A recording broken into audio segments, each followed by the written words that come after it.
Enfin en 67, Eliane m'a donné une Femmes aussi à faire, qui était moins marquée, enfin il n'y avait pas de problème, qui était le mariage, pas le mariage, la femme médecin, voilà.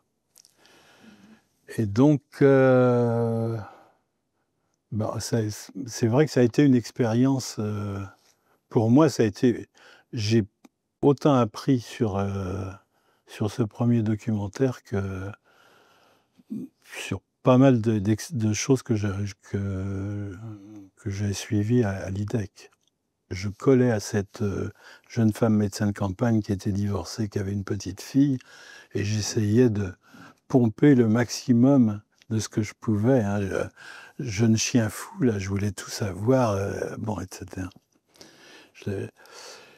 Et puis, ensuite, alors l'équipe est arrivée, et il y avait plein de choses. Moi, ce qui m'intéressait, c'était pas seulement le métier, la façon dont elle pratiquait le métier, mais aussi son problème de femme, de jeune femme, dans un milieu un peu rural, célibataire divorcé, ces trucs de la vie, comment elle se posait les... Et donc j'ai tourné beaucoup, j'ai tourné pas mal, hein. Là, j'ai commencé à tourner pas mal. On était une petite équipe, là. Elle avait une toute petite voiture. On était enlacés dans sa voiture parce qu'on la quittait pas. Et puis, j'avais préparé, donc il y avait une partie interview, hein, où on devait parler justement de tous ces problèmes. Et j'ai demandé à Bringuier de venir faire les interviews. Il venait pour 2-3 jours, quoi, juste pour faire les interviews. Et j'avais convenu avec cette doctoresse qu'elle se lâcherait, qu'on pouvait lui poser tout. Donc j'avais préparé toute une série de questions à Jean-Claude. Donc on s'installe avec une caméra, voilà.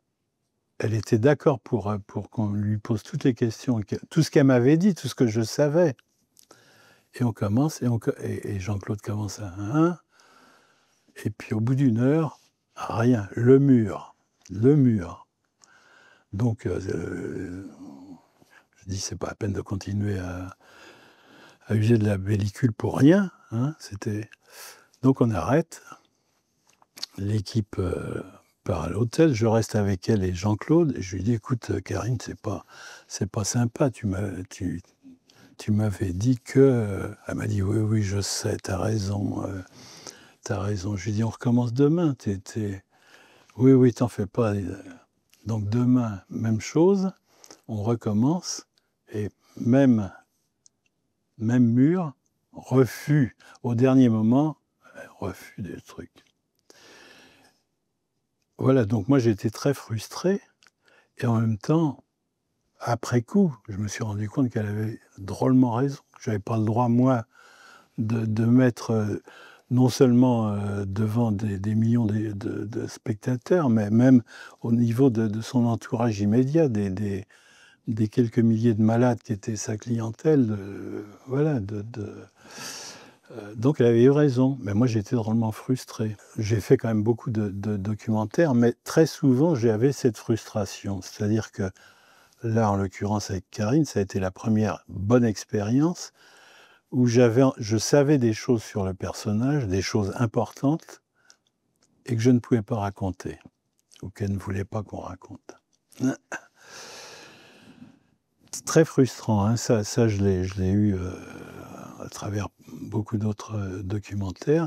Et donc ça m'a emmené, ça, d'une façon presque automatique, à vouloir continuer à faire du documentaire, mais en étant maître de tout, c'est-à-dire en écrivant les dialogues avec des comédiens, voilà.